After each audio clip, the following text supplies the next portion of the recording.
Calendar का repetition भी होता है, हम लोग जानते हैं। और एग्जाम में भी प्रॉब्लम पूछे जाते हैं। कोई भी अगर मान लीजिए आपको दे दिया कि लेटेस्ट से कि मान लीजिए दे दिया आपको कि 2004 था, या मान लीजिए आपको दे दिया, हाँ सपोज 2004 दे दिया आपको, 2004 था या 2005 है, इसका कैलेंडर कब रिपीट होगा? 2004 का कैलेंडर कब रिपीट होगा, कौन सा साल में रिपीट होगा? 2005 का कैलेंडर कौन सा ईयर में रिपीट होगा? आपको ऑब्जेक्टिव क्वेश्चंस में चॉइस दे देंगे 4, अब आपको उसमें से चूज करना। ये सब प्रॉब्लम्स भी इसीलिए पूछे जाते हैं कि इसको कैलकुलेट करने में आपको समय नहीं लगता है, लेकिन अगर कॉन्सेप्ट नहीं पता है तो आप कैलकुलेट कर भी नहीं सकते हैं। इसलिए प्रायः ऐसे क्वेश्चंस एग्जाम में पूछे जाते हैं। तो देखिए, मान लीजिए कोई एक ईयर है जो आपको दिया हुआ है, जैसे अभी यहाँ पे यह जो है 2005, मान लीजिए इसको एक्स ईयर दिया हुआ है, ये मैंने लिख दिया है, देखिए एक्स। तो लास्ट लीप ईयर कब था? इससे कितना साल पीछे लीप ईयर था?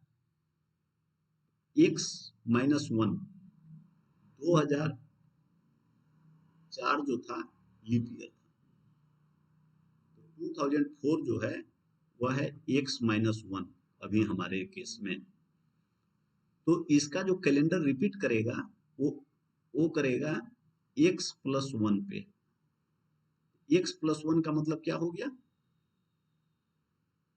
सॉरी, x+6 पे। तो अभी 2005 है तो 2011 में रिपीट करेगा, तो 2011 में रिपीट करेगा 2005 का कैलेंडर। उसी तरह अगर 2 इयर्स पहले लास्ट लीप ईयर था एक्स, आज जिस ईयर का आपसे पूछा जा रहा है उससे 2 इयर्स पहले, तो ईयर रिपीट करेगा 11 इयर्स के बाद।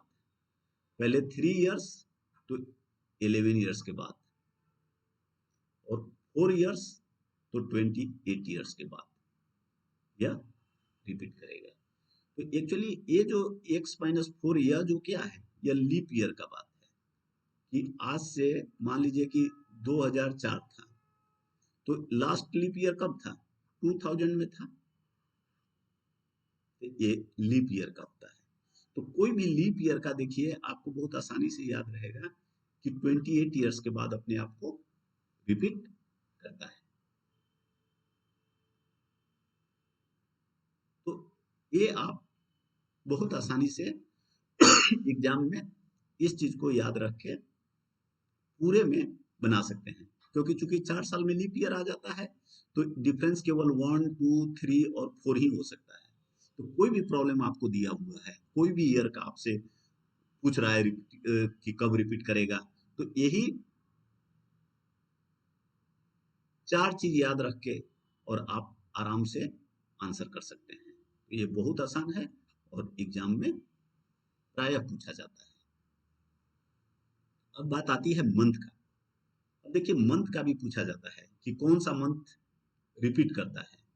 तो अप्रैल और जुलाई का कैलेंडर जो होता है हमेशा सेम होता है। कोई भी ईयर का जो अप्रैल होगा और जुलाई होगा वो सेम कैलेंडर होता है। ये आपको याद रखना चाहिए और इसको हम लोग देख भी लेंगे कि कैसे होता है। Leap year calendar repeats after 28 years. अभी हम लोगों ने बात कर लिया यहाँ पर कि 28 इयर्स के बाद रिपीट करता है। और Tuesday, Thursday and Sunday will never be first day of century year। ये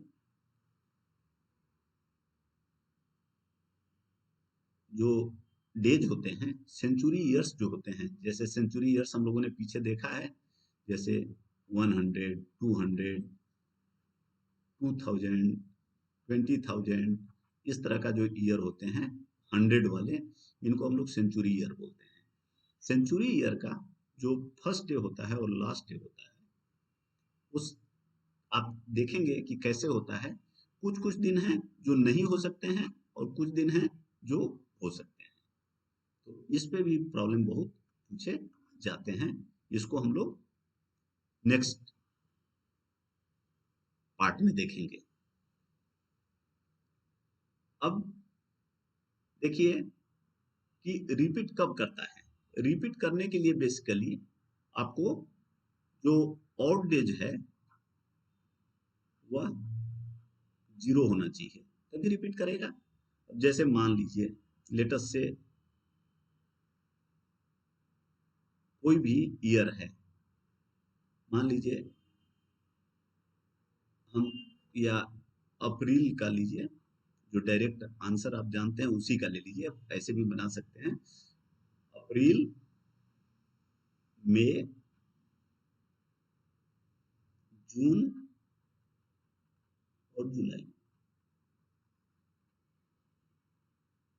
अब देखिए, अब मान लीजिए कि अप्रैल का 1 अप्रैल, इसको लिख दीजिए यहाँ 1 अप्रैल। तो अप्रैल पूरा दिन होता है 31 डे का, और इसका ऑड डेज होता है 3। लेकिन हम इसको एक दिन को जब हम कैलकुलेट करते हैं तो आप देखते हैं कि हम लोग फर्स्ट डे वाले को नहीं कैलकुलेट करते हैं, लेते हैं, क्योंकि उसके छोड़ के उसको उसके बाद 7 डेज में रिपीट करता है। तो इसमें अप्रैल महीना, अगर मान लीजिए हम अप्रैल से शुरू कर रहे हैं तो 1 अप्रैल को छोड़ के, तो जो अप्रैल महीना होता है वो कितने दिन का होता है? 30 दिन का। और 30 दिन में जब आप 7 से डिवाइड करते हैं तो इसका आउटडेज 2 आता है। लेकिन अब अगर हम एक निकाल दिए हैं तो इसका एक दिन बचेगा जो ऑड डे क्रिएट करेगा। अब देखिए मई में हम लोग जानते हैं कितना दिन होता है? 3 दिन होता है। तो ए, और जून में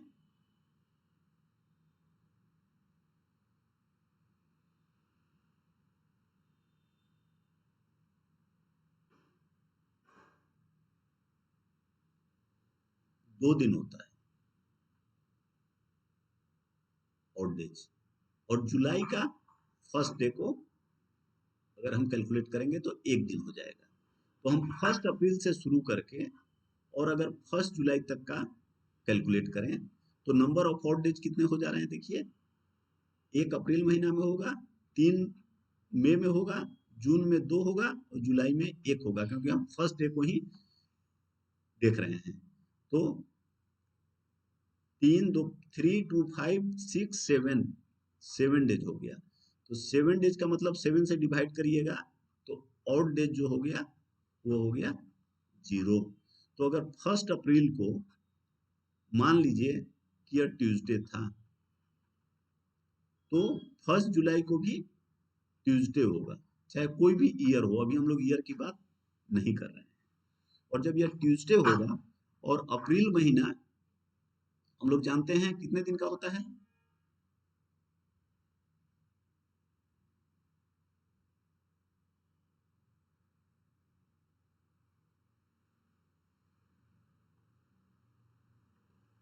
अप्रैल महीना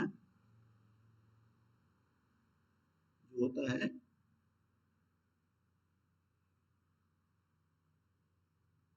जनवरी, फरवरी, मार्च और अप्रैल, यह होता है 30 डेज का। और जुलाई होता है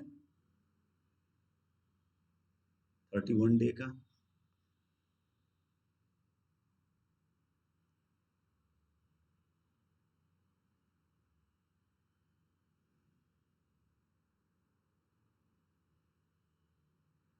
तो ये पूरे 1 से लेके 30 अप्रैल तक, और 1 से लेके 30 जुलाई तक, यह बिल्कुल सेम रहेगा। लीप ईयर कैलेंडर हमने देख लिया कैसे एक दूसरे को रिपीट करता है।